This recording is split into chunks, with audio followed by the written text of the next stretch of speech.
It is Locked On NBA Game Night for the night of Tuesday, March 4th. Coming up, Steph Curry cooks at Madison Square Garden, and LeBron and Luka are cooking for the Lakers. But are they really contenders in the Western Conference? Plus, the Suns finally show signs of life.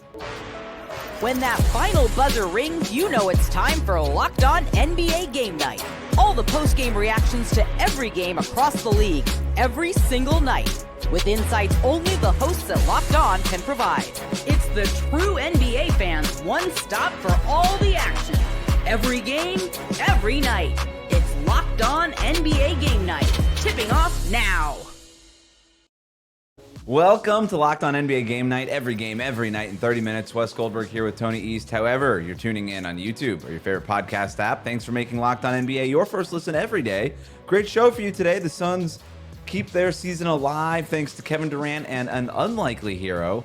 Plus, the Orlando Magic reached a new low in an already tough season. But first, Tony, let's start in New York, where the Warriors beat the Knicks 114-102. Steph Curry was sensational, 28 points, including a huge third quarter, big shots down the stretch. He also had 9 assists. Jimmy Butler had 19 points, and the Warriors now are 9-1 with their new trio. What did you like about the Warriors in this one? Steph Curry in the Garden, baby. I believe I saw that he has one loss in the Garden, and he scored 50-something in that game, right? Like, he just eats that building up, and the Knicks are so good in the clutch, and the Warriors had them, man. Like, they got the ball popping with Jimmy out there connecting everything. It just makes sense that they finally have a third creator. Steph. Pods in the starting five has really popped for them recently. As you probably know, you keep up with the Warriors still from your beat days. I mean, they're really rolling. They look really good. And yes, it's Jimmy, but the Pods part of it can't be overstated. And it makes their bench just make sense too, right? They have a rotation that makes sense. They found this Quentin Post kid. Like, it's all working for them. It takes a lot to beat the Knicks in the Garden, especially in a tight fourth quarter game. They were fantastic. Worth mentioning that the Knicks were without Karl Anthony Towns, Yes. who was out of the game for personal reasons, but the Knicks really missed him too. They went 3 or 4 minutes in that fourth quarter without scoring, and without Towns in there, the Warriors were able to key in on Jalen Brunson. When Jalen Brunson wasn't playing, the Knicks basically had no offense. OG Anunoby had a nice game for him, but all that stuff was sort of finishing plays, not really creating stuff.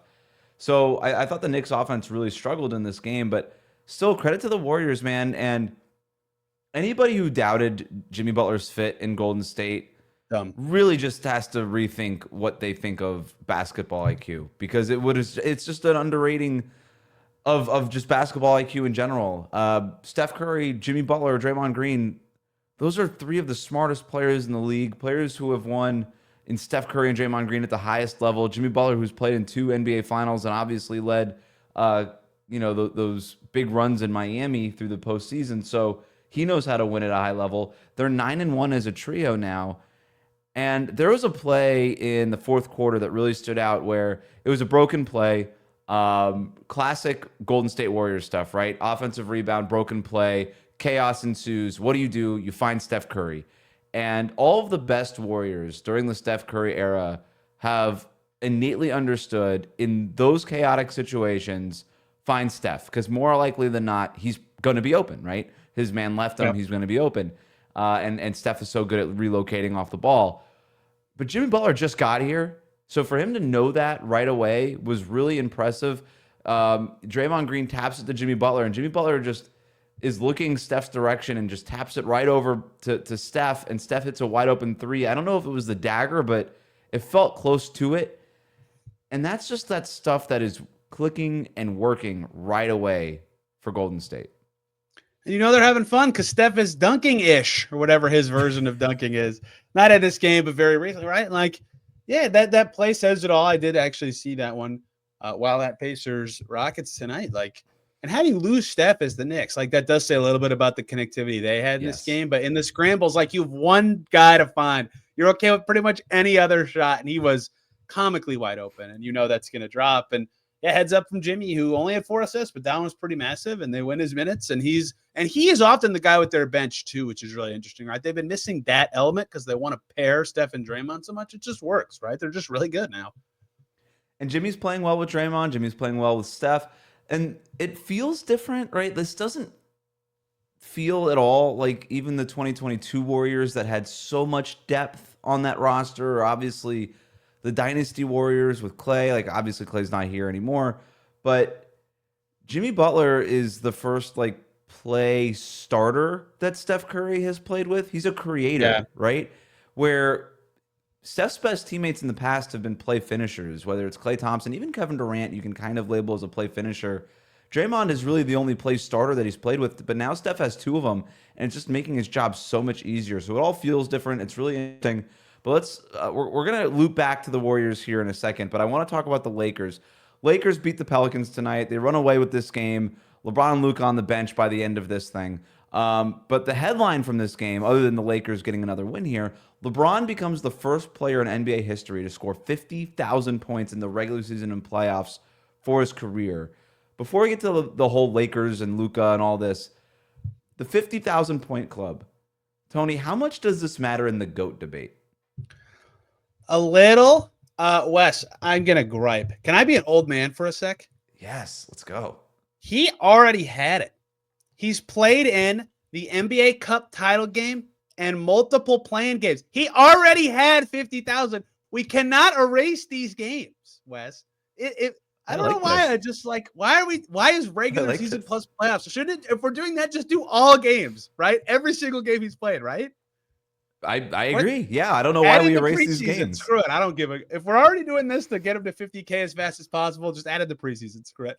Regardless, I think it matters. No one's done it before, and longevity is an important part of his debate. And some people say, "Oh, that shouldn't matter." Like, yeah, it should. If other guys could have played this well for this long, they would have.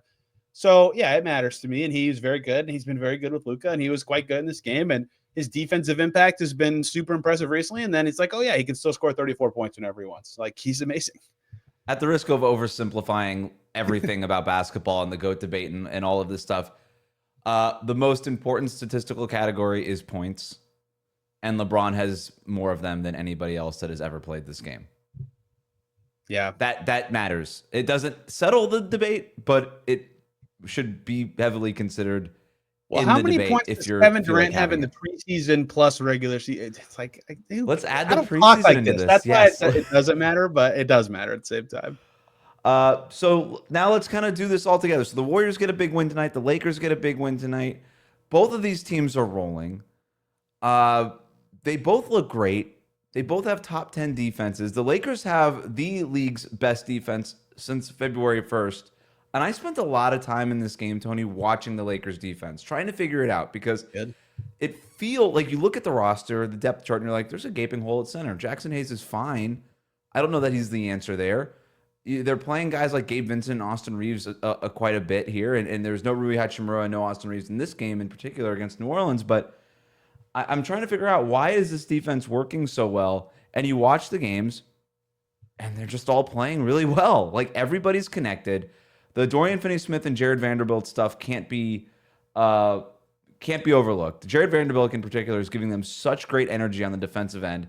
But more than anything, I think JJ Redick just has them bought in. Like, everybody's on a string. LeBron James is finally playing defense. He was guarding Kawhi Leonard one-on-one a couple of nights ago. He was really good in this game, even though Zion went off. But that was not necessarily his responsibility. Even Luka Doncic was making plays. He had like one sequence in this game where he almost looked like Draymond Green, who's maybe the greatest ever at breaking up 2-on-1s in transition defense. And he forced a turnover in an instance like that against New Orleans. So they're energized. They believe in themselves. And sometimes defensively, that's all it takes. And like I said, since February 1st, number one in defensive rating. But between the Warriors and Lakers, who do you like better in the West? Luka in this game in the second quarter blocked a Jordan Hawkins three. Yes. Jumped up, caught it, and threw it off of Hawkins out of bounds. I was like, what? Luka? Yeah, you're right. They are defending very well. Jared Vanderbilt makes way more sense on this team than the old Lakers team. Mm-hmm. Like, it's just way better for him. Yeah, you can kind of play him now without Anthony Davis out there. It's sort of the weird side effect of the and same with Jackson Hayes. That's where they've really leveled up. Is he fits way better. And I've never been a fan of his. He looks really good. And their defense was good in this game. Let me be the dorky numbers guy. I'll push up my fictional glasses. They've had some really ridiculous opponent shooting luck. The Pelicans were 9 of 34 today. I still think they're going to be good on defense, even when that settles into. They'll have some losses finally when teams start to make threes, like they've been beating everybody. but they are looking a lot better on that end than I expected. Part of it's LeBron looking at that level. Finney-Smith, Vanderbilt just certainly fit in well with this team. They can just be play finishers. As for the question you actually proposed me before I just rapid fire off some Lakers thoughts, I still think the Lakers, because they have Luka, who we've seen can lead a team to the finals now. He did it last year. They're really, I don't know that I'd put them in the top even 3 best chances to get out of the West. The West is really good, but they, I think, have a slightly better shot than the Warriors just because I think they have Luka to get to that high level. And if they have good defense plus a floor of Luka's whatever on offense, that's really good. And yes, the Warriors are also playing awesome, but I just feel like there's a lot more, ways for the Warriors to tumble or be beaten when they, their schedule's been a little cupcakey too. And maybe Steph can just go bananas and this Jimmy thing will be all connected and Buddy Hield will actually make the reads on a playoff team for once. But I feel like I believe in the structure and the base of the house the Lakers have built more than the Warriors, and they both could do awesome. I would love to see them play against each other in the first round. Can we make that happen, NBA? But I believe in the Lakers a little bit more. I'm with you. I think I like their depth more. I like, yes, they're a little flimsy at the center spot, but they have so much length at every other position that it makes up for it. They did such a great job of crashing the paint and taking that away from you, where you do have to rely on the three-point shot. And you mentioned the variance before, and that is a formula that wins. We've seen that in the NBA. And so maybe they don't have to be the number 1 defense in the league all the time or even in the playoffs, but as long as, and both of these defenses are top 10 right now, so they both kind of have that formula. But Golden State in the playoffs, Draymond at center doesn't feel like it's going to work.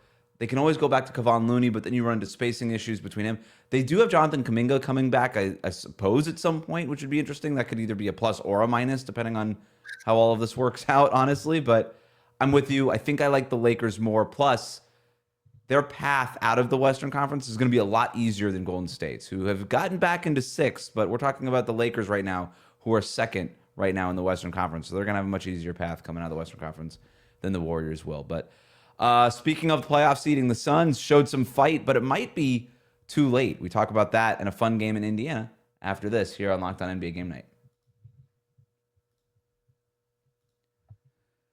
Today's episode is brought to you by Open Phone. Running a small business means you're wearing a lot of hats. Your personal phone becomes your business phone, and before you know it, you're juggling customer calls day and night. As your team grows, it becomes impossible to manage everything with just your personal number. That's where Open Phone comes in. It's the number 1 business phone system designed to help you keep your work and your personal life separate. For just $15 a month, the cost of a few coffees, you get complete transparency and visibility into everything happening with your business phone number. Open Phone works through an app on your phone or your computer. It integrates with tools like HubSpot and hundreds of others.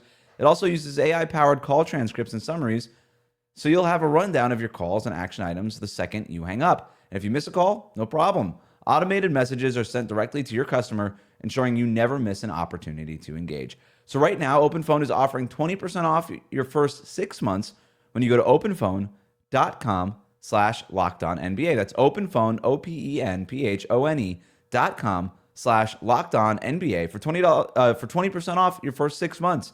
OpenPhone.com/LockedOnNBA. And if you have an existing number with another service, OpenPhone will port them over at no extra charge. We'll be right back.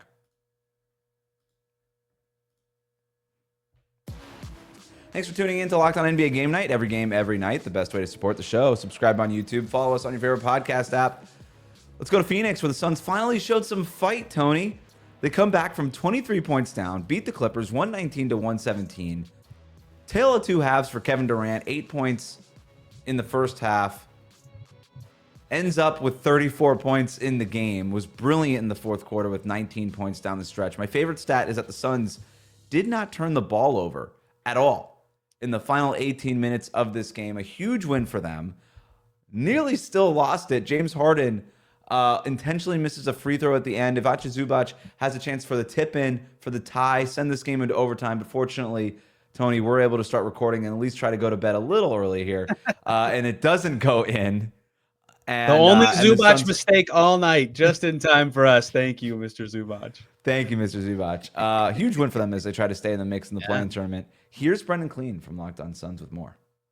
Down as much as 23 points. The Phoenix Suns mount a much-needed fourth quarter comeback at home against the Los Angeles Clippers, scoring 43 points in the final period.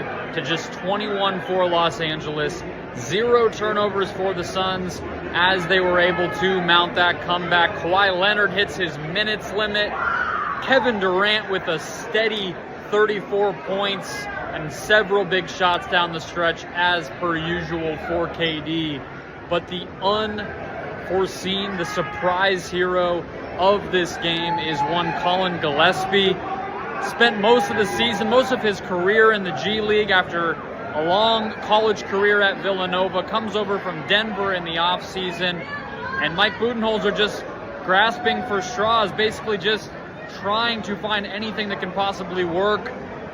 Benches Tyus Jones. Bradley Beal goes out at halftime with the calf injury, and Colin Gillespie comes in, plays the whole fourth quarter. It's a big righty driving hook shot, and then a big 3 from the right wing. Never would have guessed he would be keying this whole thing, and yet here the Suns are. Badly needed win. At home. Brendan Clean with Locked On Suns. More on the pod. Crazy game for Phoenix. Big time win. This is a team that's just hanging in the standings in the Western Conference. Barely hanging on, rather, to a chance to climb into that 10th spot in the play-in tournament. They are now 3 games back of Dallas. We could talk about, I guess, the Dallas part of this here in a second. But just want to shout out Colin Gillespie for the big game there. His Wikipedia page, not very long. All I've learned about him is that he's the son of a police officer, and he's from Philadelphia and went to Villanova. So there we go. Big day for the Suns. Like, truly, between the Mavs, dystopia. I'm out of like a good word to summarize the Mavs. And winning a crazy game against a decent team, like their path to 10 is open, which is a really sad thing to say about the most expensive team in the league. But hey, path to postseason is opened up, and winning games they shouldn't win. They have the hardest schedule left in the league. Is really important, and it took a lot. It took a two-way player. I think Gillespie's on a two-way. I don't know that. I assume he is. Took a two-way player and Kevin Durant going crazy, and I think Beal getting hurt probably helped them. He was minus 18 in the first half to get it, but they did, and I just feel like it's tough for them to figure out lineups, and that's why anytime they find something that works, they stick with it. Like Beal doesn't fit, and Bull's at the point of the Bull cycle where he's not good anymore. It's just, right. It's just, yeah, you know how it goes. He's like 3 great games. Everyone's like, he should play more, and then he stinks for 2 weeks. We can call it the Bull roller coaster. Yes, that's exactly what it should be. So what, like they play Book and KD 41 minutes in this game. If they find good lineups, they look good. They just can't. Their roster doesn't let them. So maybe this will spark something. They could use it, and I would like to see them at least in the play-in. So. Sorry, I think they would like to see them in the play-in too, and I don't know that anybody wants to see Dallas at this point. Losing Kyrie Irving for the season with the ACL tear, no Anthony Davis, they lose Jaden Hardy also. They're the attrition. Thankfully, Quentin Grimes wasn't any good today, so yeah, at least I'm not going to miss him. So yeah, that's where the Suns are. Good win for them. Devin Booker missing a couple of free throws though at the end to give Zubac a chance to make us stay up later. That was not a good look, but still. Beggars can't be choosers. Phoenix gets the win there, and they keep their season alive. Let's go to Rockets, Pacers. Tony, you were in the building for the Pacers win. What happened in this one? Yeah, the Rockets need Fred VanVleet to play. They just don't have a lot of like creation who's actually threatening to score themselves. And Andrew Nembhard, who's a very good defender, shut off Jalen Green's water. Jalen Green goes 4 for 13 with 2 assists and 5 turnovers. And Nembhard had 4 steals and 2 blocks. And so it was really tough for the Rockets to consistently create offense outside of Alperen Şengün posting at Miles Turner. And it was very easy for the Pacers to create offense because they have Tyrese Haliburton right now, who has a double-double in every game since the All-Star break with points and assists, except for a night where he had 22 and 9 assists. What was he thinking? Against the Memphis Grizzlies. He's been playing fantastic. This is a 6th straight game at 50% or deep, at 50% or better from deep. So when he looks like this, the Pacers offense is just so hard to stop. And the Rockets not only had to deal with that, they couldn't score. So it was bumpy. There was a lot of fun zone defense adjustments in this game from both coaches. But Halliburton's making a push to like, oh yeah, he might actually be really good again. Just had a bad start to the year, and the Pacers have been playing really well since. And that's been the story of every game they've played since the break. And the Rockets on a back-to-back were banged up. I mean, that's boring, but that's their story to me. And I think the Pacers can do something if Halliburton keeps playing like this, but obviously he's not going to shoot this well forever. So with the Kyrie Irving news and a bunch of this other news, there's like 3 or 4 All NBA spots that have kind of opened up over these last couple of days. Jaren Jackson Jr. is also out, it sounds like, for a prolonged period of time. Domantas Sabonis is going to miss an indefinite amount of time. Like, these are all guys that were in the mix for an All-NBA spot. Halliburton didn't make the All-Star team, but maybe with a strong finish, if he keeps this up, he could potentially make an All-NBA team, especially if Indiana... I mean, they're going to stay in the top 5. It's just they're tied right now with Milwaukee, who also won tonight at 35 and 25, 4th and 5th in the Eastern Conference standings. Really quick on the Western Conference standings, too. The Clippers are in a free fall. They've lost 3 straight. They've lost 6 of their last 10. They seemed like they were starting to climb into that, pretty solid top 6 in the Western Conference, and they've really stumbled here. The Warriors are back into 6, and so that's sort of your standings update. But Houston is also dropping from top 3 in the West. They're down to 5th, and the gap between Houston and Golden State is now down to just 3 games. But enough standings update. It's been a rough season for the Orlando Magic, who've also stumbled down the Eastern Conference standings as the season has gone on. They may have finally hit rock bottom, Tony. We'll talk about that next here on Locked On NBA Game Night. Today's episode is brought to you by BetterHelp. Who's in your sports system? We all need people to lean on, whether it's friends, family, mentors, or professionals. Even the strongest leaders and athletes know that asking for help makes them better. Therapy is one of the best ways to build a strong support system. It's not just for tough times. It helps you with setting boundaries, developing coping skills, and becoming the best version of yourself. I've seen firsthand how valuable it is to have a support system that keeps you grounded and motivated. Therapy isn't just about crisis moments. It's a tool for self-improvement, stress management, and navigating life's challenges. BetterHelp is fully online, making it easier than ever to connect with a licensed therapist from anywhere. With over 30,000 professionals available, you can find the right fit and switch anytime at no extra cost. So build your support system with BetterHelp. Visit BetterHelp.com/LockedOnNBA today to get 10% off your first month. That's BetterHelp, HELP.com/LockedOnNBA. We'll be right back. Thanks for making Locked On NBA your first listen every day. This is Locked On NBA Game Night. Every game, every night.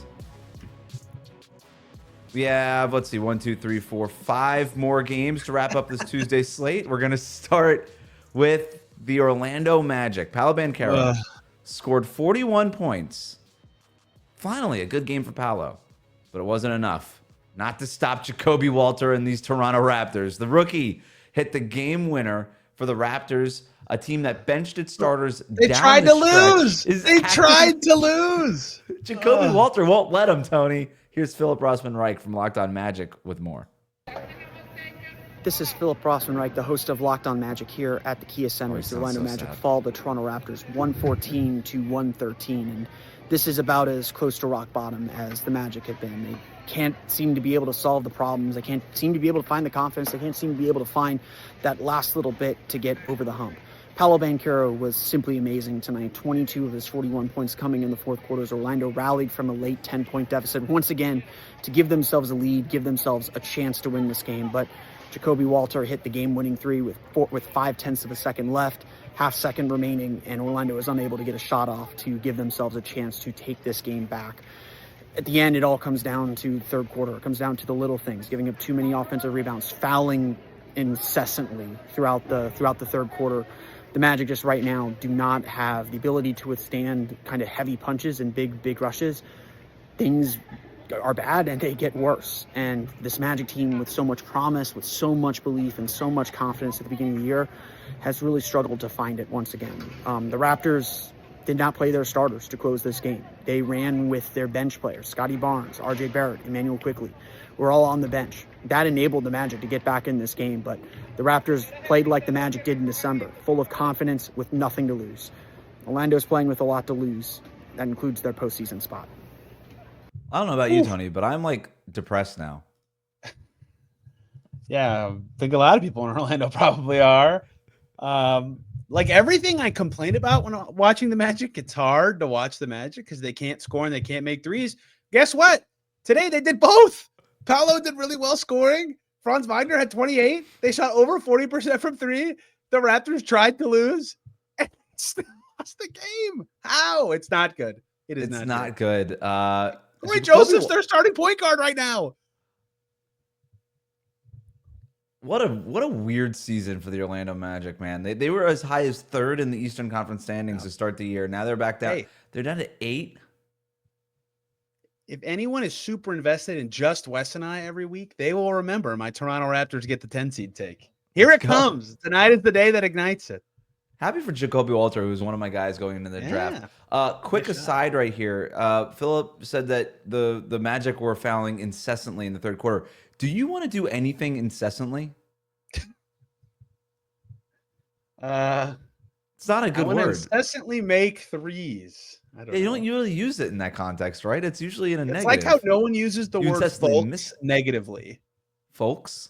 Every time someone's talking about a group of people and calls them folks, it's positive. No one's like, Right, I hate those folks. Yeah, right? No one ever says that.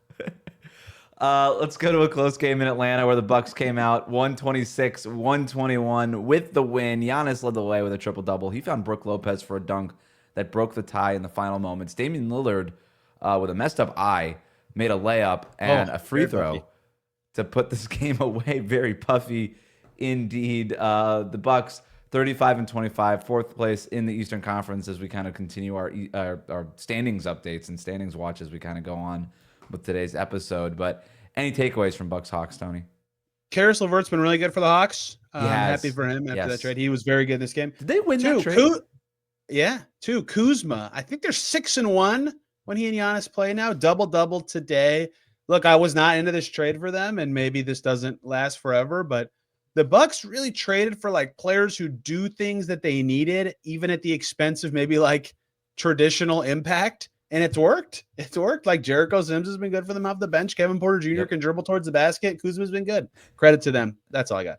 Kuzma hit a huge 3 to kind of bail him out in the 4th quarter too, with like 2.5 seconds left on the shot clock, and then he just did like a little fist pump, like he couldn't even believe it went in. And I always love that. I like that from Kuzma. That's good. Moses Brown made a free throw for the Pacers this year and did a fist bump, but I was like, oh boy, that's not a good sign. No. That's not a good sign. Fist pump's never a good sign.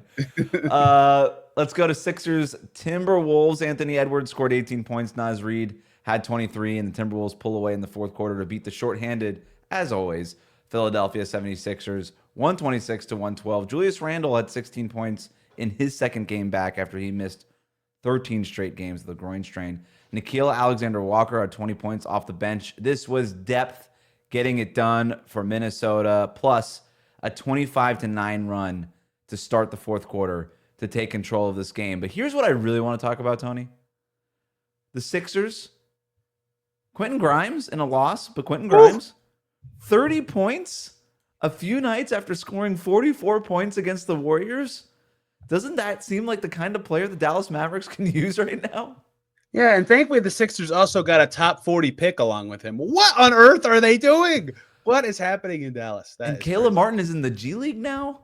Wes, how many days do we get to another episode of you and I talking before the Paul George, Tyrese Maxey are shut down for the season press release comes out? We probably have a week. It is very possible for the Sixers to get to the 5th worst record, but they have to start like really going for it, especially because the Raptors schedule is very easy. They're right there with Brooklyn. They could do it, but they gotta give up like now, right? And I would say they're starting down that path, right? No Tyrese Maxey. He set out with this one. Very soon. And Andre Drummond's mustache, I don't think Tyrese Maxey has a very tiny bruise on his something. He's done for the year. Tough. It's coming. The Cavs won their 11th straight game tonight as well, beating the Bulls 139-117 after falling behind by 15 early in the game. Evan Mobley got the night off for rest, but Donovan Mitchell had 25 points. Jarrett Allen finished with 25 points and 17 rebounds. Again, Cavs come back from 15 down against a feisty Bulls team. They can't seem to find a way to lose, Tony. This is just what good teams do. They just find ways. Like, you could say they find ways to win, but it's really like they can't figure out ways to lose. That's what it feels like right now for Cleveland. Yeah, I agree. Like they have so many guys who are really good that it's someone different every night, and that makes it easy to do something like that. And this one, it was Donovan Mitchell, and Jarrett Allen was a beast. I just called him Jaren Allen. His name is Jarrett with 2 T's at the end. And the Bulls are hilarious. The Bulls, Kobe White looks awesome recently. Zach Collins is playing okay for them. They've won like 3 of 12 and have gotten farther away from the 11th seed. Are they going to lose? It's very possible, Wes, that they're the 10 seed and win 30 or fewer games. This is stupid, NBA. Please do not allow them to be in the play-in tournament. They don't even want to be in the play-in tournament. So here's my fix. Get rid of the 10 seed in the play-in tournament. If you have a double digit next to your seed, you shouldn't be allowed to make the playoffs. They had it perfect in the bubble. You had to be a certain distance from the 8 seed to be eligible. Why did they get rid of this? Don't The complicate Bulls it. How don't about want this? to be in the play-in. New system. You want your whole week of play-in tournaments and one and dones and all this stuff? You want the excitement of that? I understand it. I get it. Take the top 7 seeds from each conference. Instead of cutting it off at 6, cut it off at 7. Have 8 and 9 play for the 8th seed. It's win or go home. There you go. You got your play-in tournament. And we don't have to deal with 10 seeds like Chicago or whatever's going on in the Western Conference. Excuse me, Dallas. Wes, I forgot to say something about the Sixers. I'm Go sorry. ahead. I don't think we've talked about them enough. The Clippers lost. The Sixers lost. Currently, the Oklahoma City Thunder would have the 7th, 14th, and 16th picks in the upcoming draft. God help us all. The rich keep getting richer. Let's finish it up. Finally, San Antonio. Spurs beat the Nets 127-113. Devin Vassell, shout out. 37 points, a career high. He made 8 3-pointers, and that's my takeaway from that game, Tony. Cam Thomas, let's go. That's it. That wraps up Locked On NBA Game Night. Every game, every night. Make sure you're subscribed on YouTube and wherever you get your podcasts.